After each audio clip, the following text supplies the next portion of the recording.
Bon, tout d'abord, mois de mai. Mois de mon anniversaire et j'ai eu 17 ans cette année-là.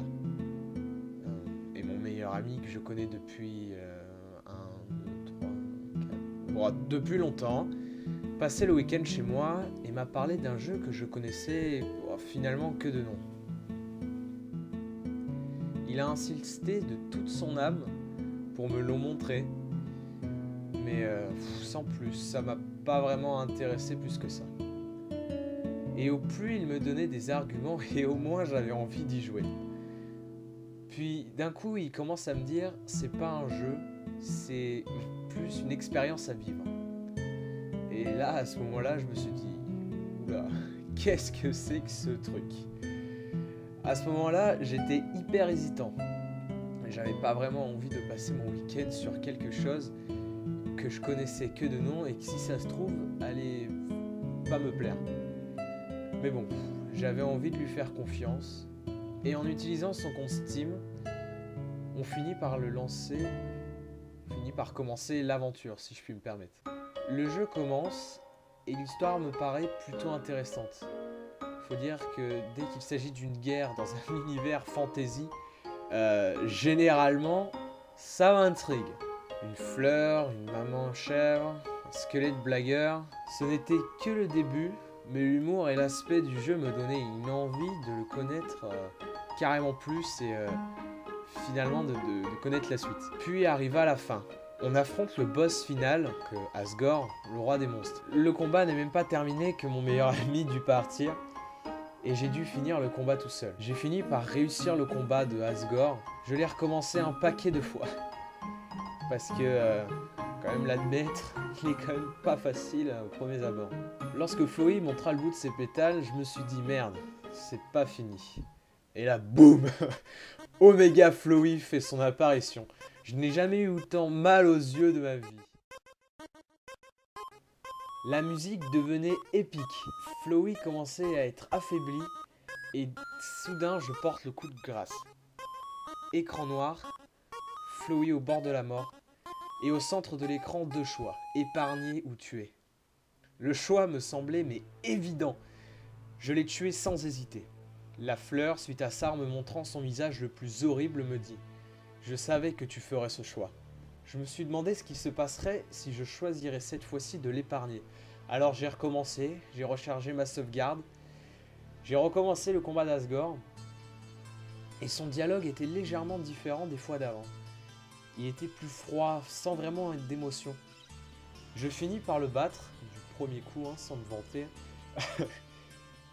Et je m'attends à ce que Flowey arrive en me balançant son speech sur la destruction du monde et puis tout ça. Je ne m'étais jamais autant trompé. Flowey était là, souriante, et me dit « Je serai toujours là pour t'empêcher d'avoir une fin heureuse. »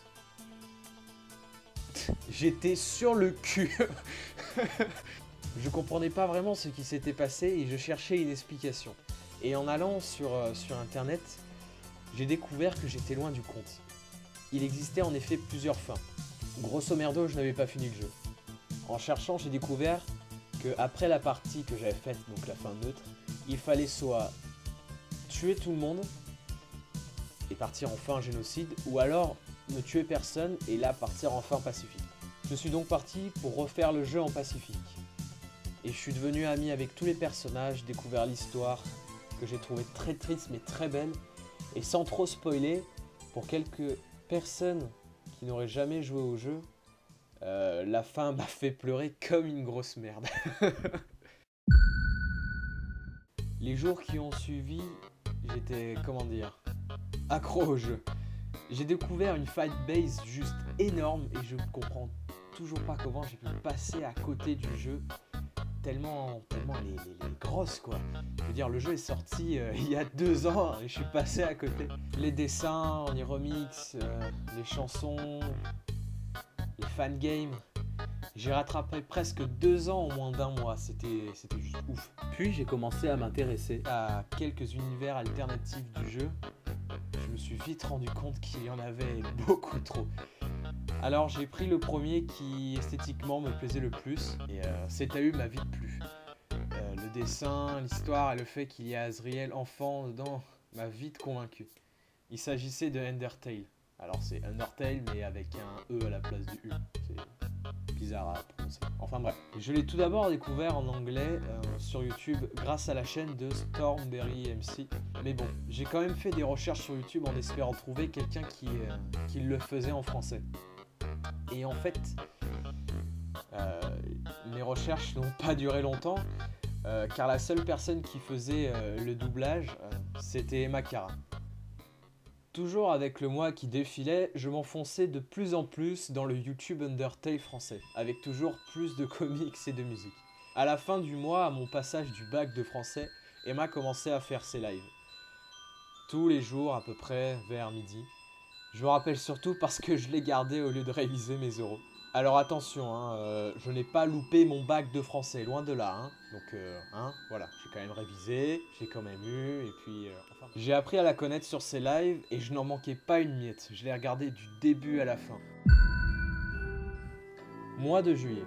Puis de fil en aiguille, j'ai connu Solros qui m'a fait découvrir Glitch Tale et pareil que pour Emma, je ne manquais aucune de ses vidéos.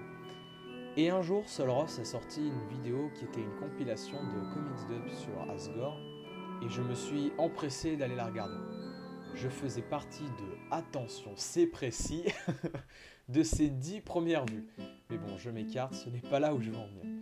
Dans cette vidéo, il y avait un passage en particulier avec Toriel et sachez que j'aime autant Toriel que Ezreal. Toriel avait une voix, mais une voix. Je ne comprenais pas comment une telle voix pouvait être juste placée là, comme ça, sur une compilation. Et je n'exagère pas, j'ai vraiment été sur le cul à ce moment-là. La voix était, mais juste parfaite. Dans ma tête, après avoir entendu un truc pareil, c'était comme si je sais pas, je me suis dit putain mais c'est qui, mais comment, c'est sur quelle chaîne? J'ai découvert la chaîne et je n'étais vraiment pas déçu. Je me suis abonné, puis j'ai vu tout ce qui se rapportait à Undertale.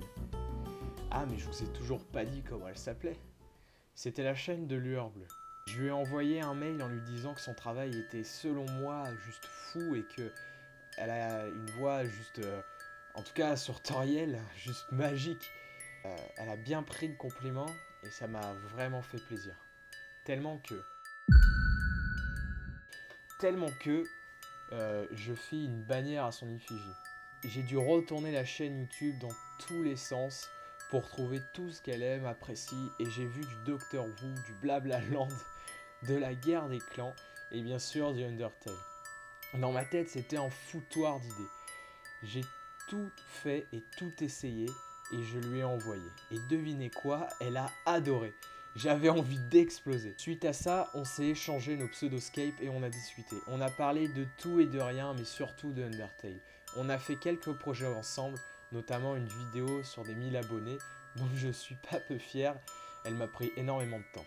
Bref, tout se passait pour le mieux ce mois-ci. Je partais la journée bosser pour me faire un peu d'argent et le soir je rentrais et je faisais des photomontages, des vidéos et plein d'autres choses. L'idée c'est qu'en fait, le fait d'avoir connu quelqu'un qui me ressemblait dans ce que j'aimais et ce que je faisais me réjouissait énormément.